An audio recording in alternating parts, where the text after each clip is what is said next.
The cathedral falls silent. The vows have been spoken. The crown stands tall. But then, Princess Leonor's eyes betray her. A tear falls where no tear should. In the world of rigid protocol, emotion becomes rebellion.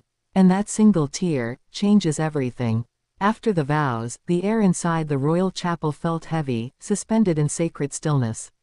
The archbishop had closed the holy book, the congregation had bowed in reverence, and Spain believed it was witnessing another flawless royal ceremony. But in the stillness, an unexpected truth broke through. Leonor's composure cracked. Her tears, raw and visible, rolled down her face. Why does a single tear matter in a room of roses, marble, and crowns? Because in the world of royalty, nothing is accidental. Every smile is rehearsed, every gesture calculated, every silence scripted. A future queen does not cry in public, not at her wedding, not in front of kings, queens, diplomats, and cameras. Yet Leonor did. Was it sorrow? Was it joy? Or was it something deeper, a clash between her heart and the throne she is destined to inherit? That question is what Spain began to ask. And beyond Spain, the world leaned in, captivated by the most human moment in a ceremony built on centuries of tradition. Her tears were not brief. She tried to raise her head, to hold the poise drilled into her since childhood, but the emotions refused to be silenced. Her new husband reached for her hand, fingers trembling, unsure if the gesture itself was permitted under protocol.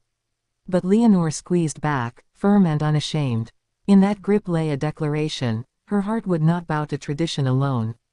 The cameras caught it. The guests shifted uneasily. Queen Letizia lowered her gaze, her own expression unreadable. King Philippe's jaw tightened, the way it always does when duty collides with personal truth.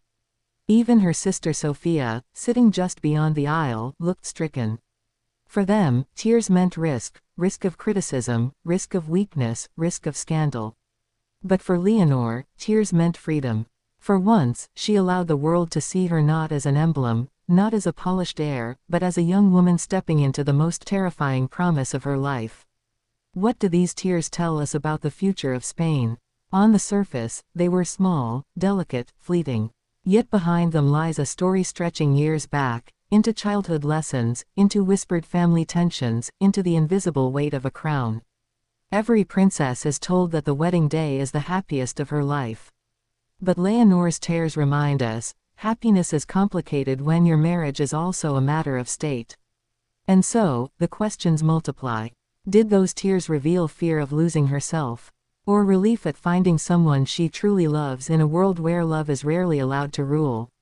Did they signal a hidden fracture in the monarchy, or a new kind of strength, the strength to be human in a role that demands perfection?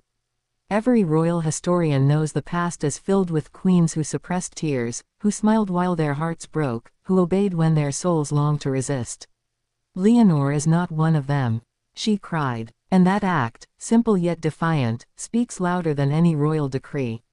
Outside, the crowds waited, expecting the perfect wave, the perfect kiss, the perfect photograph. They would cheer and chant her name. They would believe the fairy tale. But inside those cathedral walls, a new narrative was being born. Spain had witnessed its future queen cross the line between symbol and woman. The tears did not end the ceremony. The archbishop continued, the choir sang, the bells rang out. Yet the image stayed etched in every mind. Even as the procession moved forward, whispers spread across pews and palaces alike. Why did she cry? What does it mean? The answer may not come today, or tomorrow, or even in years. But one thing is certain, Leonor's reign will not be one of silence and submission. Her reign will begin with the truth of her heart, visible for all to see. That morning, Spain expected perfection. What it received was vulnerability. And perhaps, in that vulnerability, lies the power of a new monarchy, one where strength is not the absence of tears, but the courage to shed them before the world. So when history writes of this wedding, it will not speak only of gowns, jewels, or vows. It will speak of a young queen who dared to break protocol, with a single tear that carried the weight of love, fear, and destiny. Because after the vows, when silence ruled the chapel, Princess Leonor's unexpected tears told the truth that ceremony could not. And the world will never forget.